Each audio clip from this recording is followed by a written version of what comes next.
This is basically going to be a battle rap lesson to you all.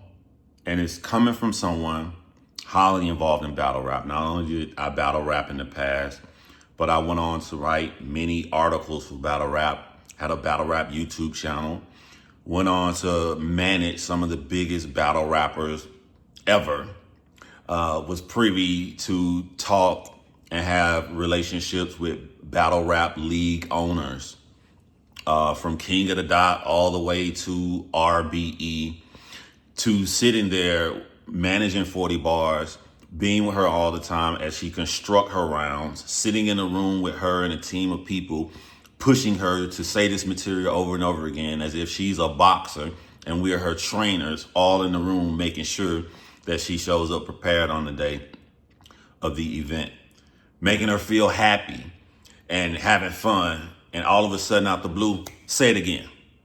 Somebody highly involved in battle rap. And I feel like we kind of lost our way on the rules of when you can say something about somebody.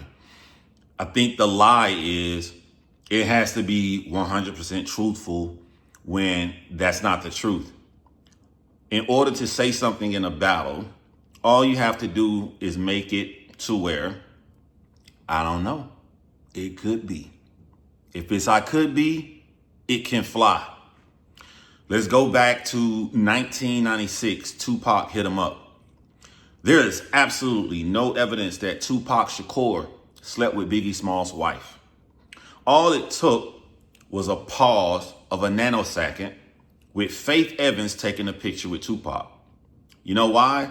Because in the midst of them hating each other in that battle mode that they were in, for her to fly out there and be around Tupac, not shun him away, that's enough for if he says that in the song, we can go, maybe he did, maybe he didn't.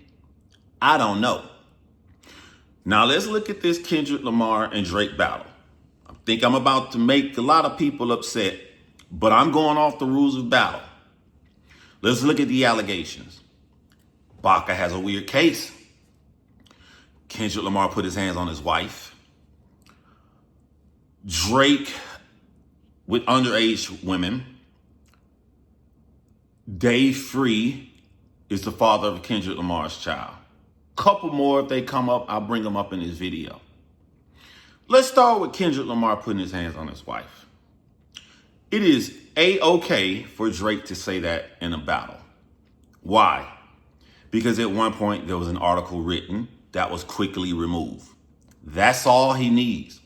The fact that something, little rumor was out there at one time that Kendrick Lamar had to address in an interview, that makes it okay for Drake to paint this picture as if Kendrick Lamar goes around hitting his wife. When you put your hand on your girl, is it because she bigger than you? That flies. I want you guys to pay attention to what I'm saying. What flies versus what's effective. Just because something can fly doesn't mean it can work. It is up to your creativity and the skills you bring to make it effective. Which brings me up to another one that Drake brought up that people may disagree with. The mother eye line when he alleges that something happened to Kendrick Lamar. It is A-okay for Drake to say that, because what Drake is trying to say is Kendrick Lamar was saying that it didn't happen to him, but the way I see it, he lied in the song and something happened to him. It was totally fine for Drake to say that due to that line being in the song. The problem is it was highly ineffective because Drake miscalculated the intelligence of the audience, and he miscalculated the love that people had for Kendrick's vulnerability in that song, that we listened and we believed Kendrick's story. So we did not like when Drake said it, but it was okay for Drake to put it in because it had a foundation, a starting point for Drake to mention it. It is the problem with Drake, and I think that it's okay for Drake to say that Kendrick Lamar put his hands on his girl because there's a starting point. The problem is we live in a new age where people are going to start researching and doing work. Now, when this came up, I'm thinking, I don't know, maybe Kendrick did, maybe he didn't. Maybe they just got into an argument tonight and somebody blew it out of proportion. But now people start doing research. We find out that same hotel that night, Cassie was there. We know he put his hands on him. It makes it even more less believable. that any of that took place or had anything to do with Kendrick from people doing deep dive researches. But it's A-okay for him to say it. Drake just has to swallow the pill that the storyline he wanted to portray about Kendrick was less effective than what Kendrick portrayed about him. Now, let's look at Kendrick Lamar saying this about Drake and underage girls. Do I even need to go into details on this? It is totally A-okay for Kendrick Lamar to go down this line of thinking, because it's not even the fact that I don't know. I saw him kiss a 17-year-old girl on stage. But the most damaging thing was he asked her, and he knew, he said it in front of the entire audience. And people who take up for Drake, I mean, he kissed her after she announced that and after he acknowledging that she's too young. The problem with Drake fans is that they're saying this is a state where 17 is legal. So does Drake, before he go to his shows, takes his phone out and research the ages of 17 in which state is legal in? Either way is bad, because if he doesn't do it, then he has no idea if it's legal or not. He just got lucky. If he does do it, what does it say of a man that before he goes to the states to perform, he looks up the legal age limit?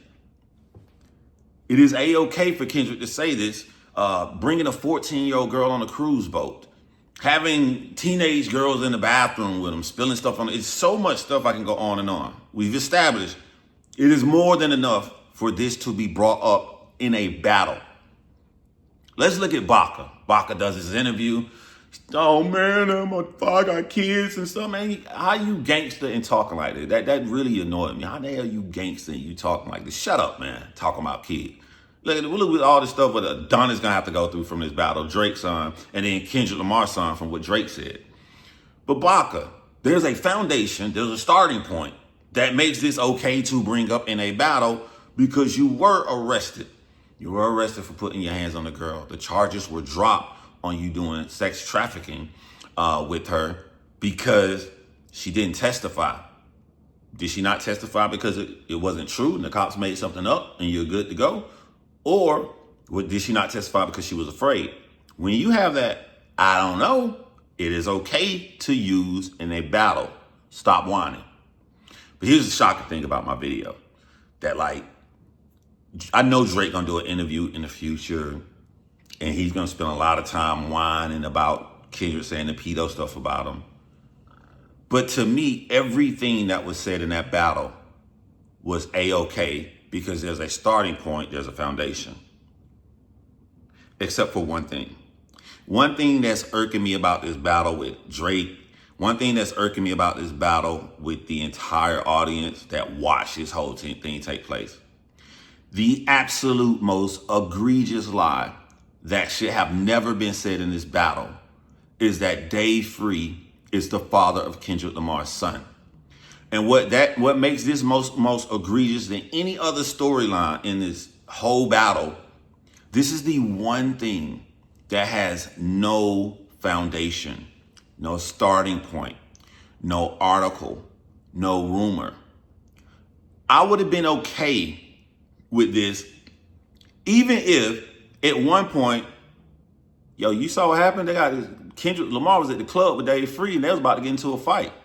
They could have been fighting over Kendrick paying for a drink or whatever, because we have no clue. Just the fact they got into an argument, it would have been okay for Drake to make up this storyline and say this. That's how battle rap works. But nothing happened. Never a falling out. Never a big disagreement. No rumor behind the scenes coming from people and is making its way public. Because when there is zero foundation, there is nothing to say that Drake didn't sit down and I have nothing. Let me just make up something out of the clear blue. And it disgusts me that Drake is getting away with this because everybody's talking about everything else and nobody's asking. Even with the Drake daughter thing, there's a foundation for that it could be said in the battle because it happened before with his son. One, the eternity girl putting that stuff out there even to make it look that way. Remember, it don't have to be true. It just has to be a foundation that make you go, I don't know. There is no foundation about any dealings with Dave Free and Kendrick Lamar's wife, which puts that in the category of somebody sitting there and just making something about the blue.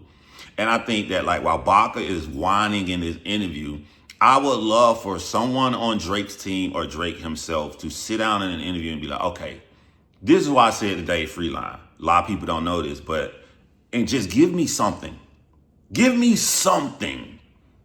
Because without it, I'm like, you can take the Dave Free is really the father of Kendrick Lamar, and you could just remove that and just make up any lie in the world. You could replace that with anything because there's no foundation. So I don't want to see no Baka, nobody crying or whining in any interviews until somebody give this. We've researched everything brought up in this battle. And something came back on everything. Be it the little white girl doing the interview saying she was dead at the hotel, Kendrick Lamar got into it with his wife, being all the videos and Drake dates and matching necklaces with 17-year-olds. The one thing throughout the entire internet's full research, they couldn't find a sand crystal on Dave Free messing around with Whitney ever at all. And I like to think that like the way Kendrick holds his anger and is unforgivable, the last thing he do is be out here smiling and doing handshakes and still doing the same great friendship with Dave Free if any of this had any truth or merit or any foundation.